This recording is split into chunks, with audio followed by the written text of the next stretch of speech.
kind of sad gospel today, and so therefore I'm not going to dwell on it. It's a sad gospel. This is St. Teresa of Avila Day. The first reading is what I want to dwell on because it's beautiful.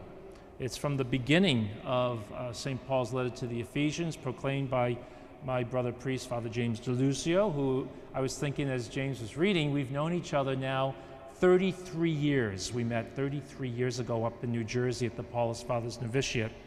Jim sings better than I do, he reads better than I do, but here I am. Thank you, James. This letter, this beautiful beginning, Paul is quoting a song. He's quoting a song. This is a song that was sung by the early church because in the Greek it has a meter, a rhyme to it, so that's how we know it's a song. And there's three major songs that Paul would quote. In the Colossians, he quotes a song.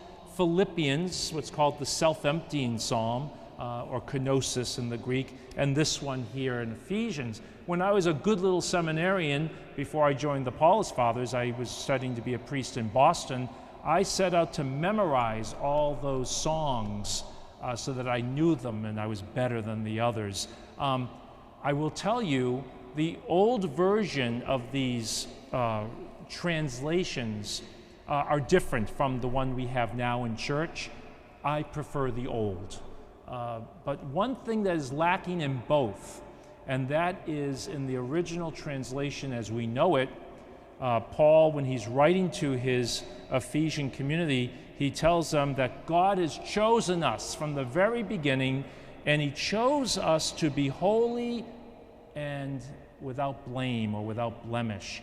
And he added, to be full of love. I don't know why the church omitted that. When we said the Psalms together, they omitted to be full of love, that God wants us to be full of love. I often wondered, who made that decision? Why was that not included? Because that is what we're called to be full of love. And Teresa of Avila, that we celebrate today in 1500s, was a woman who was full of love for God and for others. She struggled in that relationship with both God and with others.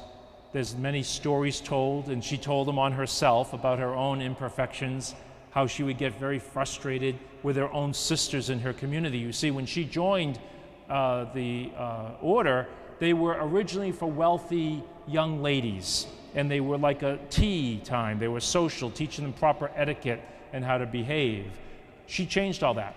She reformed it to live in poverty, and some of her sisters really rebelled against her. They did not like that at all. And so it's kind of interesting. One of her stories is she prays to God, and she says, God, save me from stupid women. That was one of her prayers, referring to her own sisters in her convent.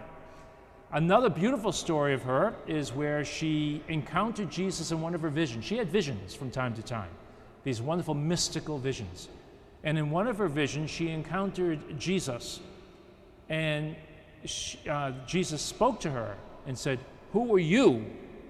And she said, I am Teresa of Jesus, for that was her religious name, Teresa of Jesus. And she said to Jesus, and who are you? And he said, I am Jesus of Teresa. And it's a beautiful insight into her love that she had for God, that she had for Jesus. Bernini, the famous Italian artist, sculptor, captured this so well in his famous statue of the ecstasy of Saint Teresa of Avila, where she's on her bed lying, looking up with this amazing, powerful image of her ecstasy and an angel of God with a sword ready to pierce her.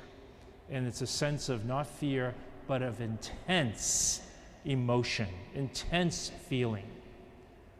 This is the kind of person we celebrate today, a doctor of the church who got great insights into the nature of God, into who we ought to be.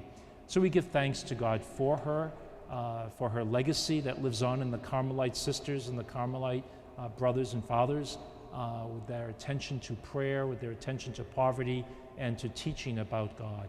So we give thanks to God for all these things today.